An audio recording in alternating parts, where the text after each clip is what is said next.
What is going on, team? I have an important but quick video. Is this killing your gains? No, not the phone, like that thing.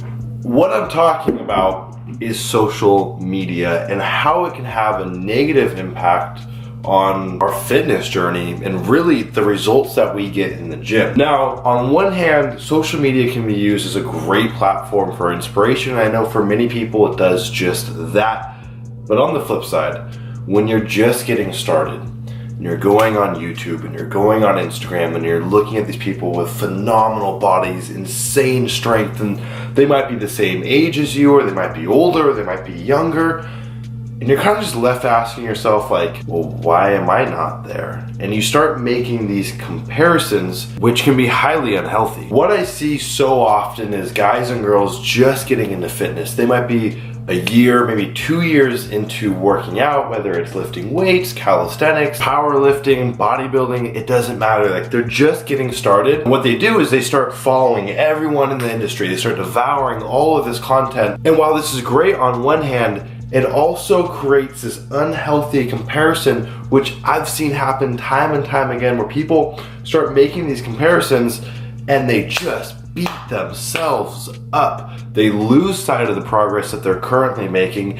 Anything that they gain, any strength they gain or muscle they gain, or maybe they're losing fat, none of it feels good enough to them because they're making these comparisons to the people that are at the very top tier, or people that have been doing it longer than them, or people that aren't natural. What can happen is someone might have been in the gym for 2 years, they start following all these accounts, and 6 months after following these people, they throw in the towel. They're done. It's not for them. Whatever progress they've made has been belittled by what everyone else is making.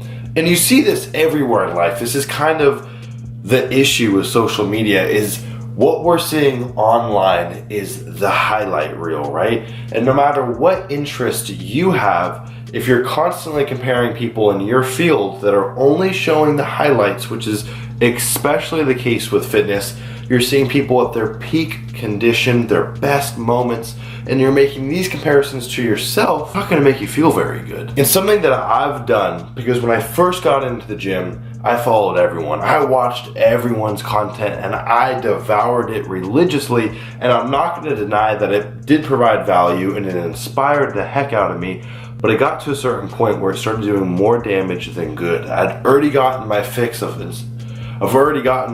inspiration and motivation from these people, and then I just started to get critical. I started comparing my progress, and I was making great progress, but it wasn't good enough.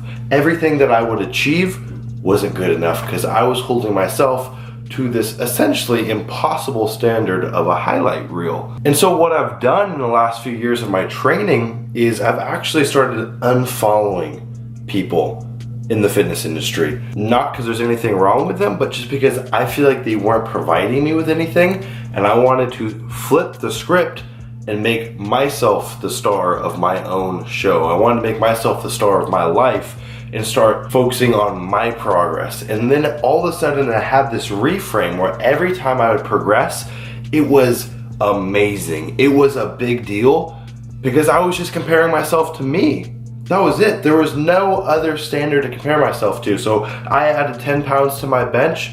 Heck yes. So whether you're new to the gym or you're a veteran and you've been in the game for a long time, if you feel like you're like plateauing or not making as much progress, sometimes just subtly reframing and holding yourself as the standard and focusing on your own progress and giving yourself a pat on the back when you do progress can be what you need to break yourself out of the plateau, where when you're on social media, any achievement they do make is belittled, and for some people that leads to them giving up, or for other people they don't even acknowledge the achievements that they're making, and so they just stop pushing as hard. They stop giving it their all because they think, well, I'm putting in all this work, but Joe Schmo, Jeremy Buendia over here, or Steve Cook looks like this and I don't look like that. I'm putting in all this work and I don't look like that at all. But when you make yourself the star of your own show and you're obsessed and in love with the progress that you're making, big or small, it doesn't matter because you're progressing, and that's the shit that counts. So I recommend either unfollow me, unfollow everyone else in the fitness industry, or just spend less time on social media and just make yourself the standard for progress. Hope this video helped you guys. I know it's changed a lot within my own training, and I really recommend that you guys implement this or just give it a try. Don't be so hard on yourself. If you're making any level of progress and you're dedicating yourself to fitness and you're putting in the work, that is amazing in itself. So never forget that. I'll see you guys in the next video. If you like this one, be sure to subscribe, give it a thumbs up, drop a comment down below of what content you want to see next. I'll see you guys in the next video. You know the play.